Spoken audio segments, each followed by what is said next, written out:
gonna teach you how to make a French press. But before I do, I've gotta make a whole bunch of them in the name of science. Early on in my coffee nerdery, I wrote steps for coworkers who I normally made a French press for. I wanted to do that in video form, but it occurred to me, all of that stuff that I made was based on a whole wealth of knowledge, but it still wasn't based on personal experience. So I bought 5 identical French presses from IKEA for cheap, and I'm going to do 5 different grind ratios at coarse ground, and then the ratio that I like, so the weight of coffee versus the weight of water, I'll move on and I'll do grind size. So I'll go away from coarse and I'll go to fine. And then at the very end, I'll try a different method of French press that doesn't involve pressing. There are 3 variables that are important for making coffee: grind, temperature, and time. I'm mostly gonna be messing with grind here, and there's 2 reasons for that. One, on all the research that I've done, time for French press is pretty much agreed upon. It's 4 minutes. Then there's also water temperature. A lot of the guides that I've read, including the Specialty Coffee Association of America, says that coffee is best brewed at about 200 degrees Fahrenheit or 93 degrees Celsius. The other reason I don't want to mess with time and temperature is because I'm already having to make an unhealthy amount of coffee. I'm not gonna make full cups, but it's still gonna be a lot of coffee. I don't even wanna think about how many combinations that I'd have if I messed with all 3 variables. And since I have a degree in communication, it's illegal for me to do math. I'm gonna do 1 to 5, 1 to 10, 1 to 13, 1 to 16, and 1 to 18.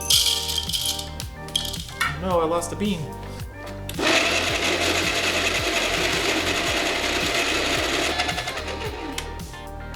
Just for the record, I know that ideally in this sort of experiment you would want a blind taste testing to make things fair, but that would require an assistant.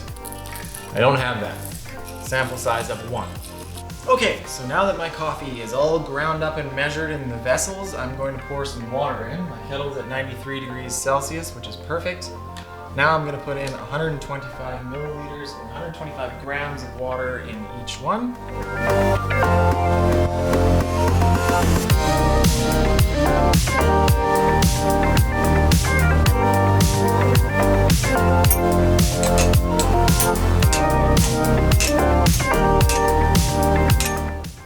And now, we wait.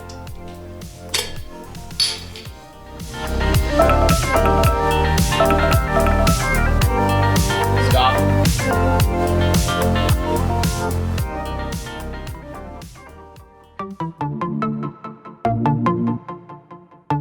Now it's time for my favorite part, the tasting.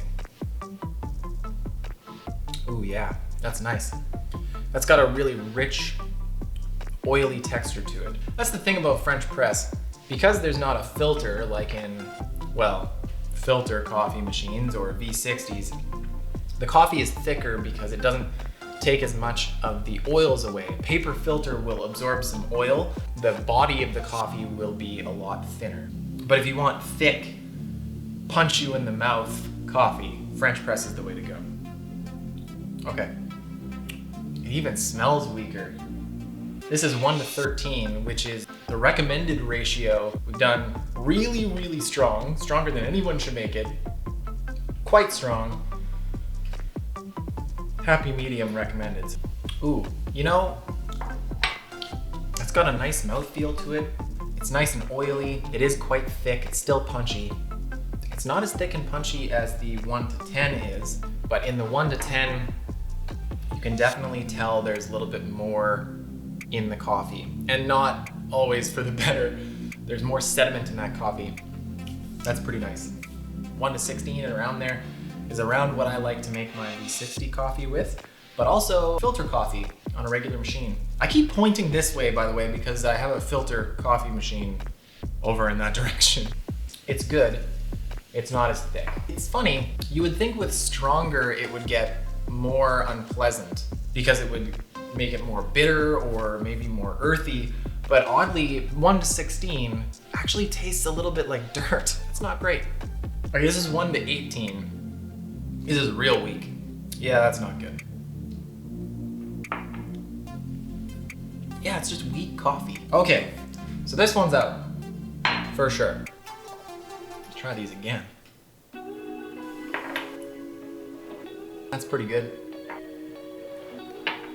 I almost don't want to tell you to use that many grinds in there, because that's 1 to 10 is really strong. That's a lot of coffee grounds to make a single French press. And this is 1 to 5, way higher than I should. Anybody should make coffee. Ooh, no. Yeah, as that's cooling down, no, that's very bitter, yuck. I'm gonna finish tasting these. Before I do, when you're buying a French press and it says a number of cups, you should know that almost all French press manufacturers, no matter where they are, a cup is 4 ounces, which is about 130 milliliters, give or take. So I've made 125 milliliters, and that counts as a cup. I think these are 2 cups. That is not 2 cups. The standard coffee cup size is 8 ounces, or about 250 milliliters, which incidentally, 250 milliliters is also a cup, like the measurement of a cup. It's good. It's pretty good. You know what? That one's gonna have to be out. That's 1 to 16. Okay, so we're between 1 to 10 and 1 to 13. You know what? 1 to 10. That is a lot of coffee. So the winner, by the skin of its teeth, even cold, that's my favorite. Now we can mess with grind size. Everything that I've read and everything that I've seen, they all say use coarse ground coffee. If you take the same weight of coffee, but you grind it really fine, there's lots more surface area because there's lots more little tiny pellets of coffee for the water to touch. The reason you grind espresso so fine is because it's a short period of time, so you want to maximize the amount of extraction you're doing, the solubles from the coffee grounds into the water. With a French press, because it's such a long extraction, it would make sense that they would want you to do coarse so you don't over extract it and get something bitter and crappy. But in the name of science, I am going to make sure that that's true. So we're going to do fine, medium, coarse, and super coarse. So my camera died while I was filming and you didn't get to see me press all of these, but it's done and they're poured. What is probably not surprising about this is that the finer I got, the harder it was to press down. Okay, so here we go. Ultra coarse grind. A little weak. That's nice. That's oily. It's got a good flavor to it. It is a bit earthy though. A little bit on the dirty side. Medium grind. I'm starting to get particulate in there, which is not nice. Yeah, I'm not into that. We're going finer yet. I don't entirely hate that. There's a lot of stuff in there. It dries out my mouth a lot more, and so I feel like I need to drink more water. Definitely haven't drank enough. There's a water bottle behind me over there, and that's like halfway done. I should be drinking like triple that. Am I talking faster? It feels like I'm talking faster. Fine. This is medium fine. This is fine. Maybe I should have a spittoon for this, like they do with wine tasting. Oh, that's gross. Nope, that's not nice. There's a lot of grounds in there. Not into it. I don't like this one very much either. That's nice. Chocolate, earthy, and nutty. It's not too thick. I think this one edges out that one. Oh, I've had so much coffee. That's the winner. Coarse ground. My stomach hurts and I am visibly shaking, but now I've got 2 different ways of brewing a French press. So the first way is the way that I've been doing it the entire time, which is put in water, stir it around, wait 4 minutes, plunge. The other way is James Hoffmann's method. He puts in water, gives it a little stir, waits 4 minutes, stir it around so that the grounds fall, then scoop up the stuff off the top, throw that out, and wait another 5 to 7 minutes for all the rest of the grounds to settle. You don't plunge, you just leave it at the top as a filter and you pour. So I will make those 2, I will compare them, and then I will be able to give you a definitive French press recipe that you can make at home.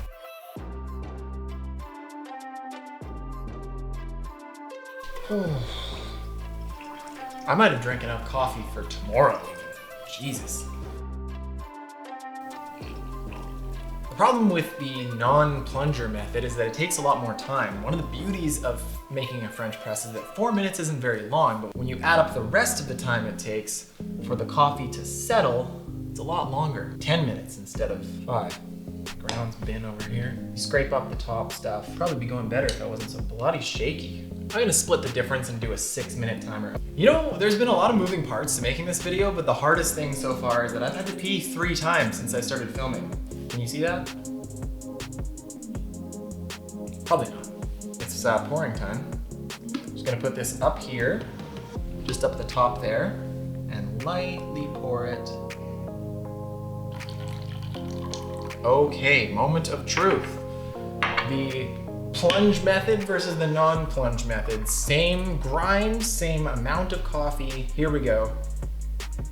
Thick, oily, chocolatey, a little bit earthy, but not so much that tastes like dirt. Gorgeous, love that. Well, that's interesting. It's good, but it's noticeably thinner. No, this one. Plunge. Plunge for sure. Okay, my recommendation for how to make a French press based on my non-rigorous, semi-scientific method here is 100 grams of coffee per liter at a coarse ground, 28 on a Baratza Encore with 93 degrees Celsius water for 4 minutes and then plunged. And I recognize that 100 grams per liter is a lot of coffee. That's 25 grams of coffee for one 250 milliliter cup. Okay, that's it. Thank you very much for coming on this journey with me. I'm glad you were here to see the whole thing. I hope that this was helpful in some way. If it was, please throw me a like. That's great. If you want to see more coffee videos similar to this, feel free to subscribe because I'll be putting them out every few weeks. And until then, find yourself a local roaster, get some interesting coffee, and start messing around because you can't go wrong. I'll see you next time. Bye-bye.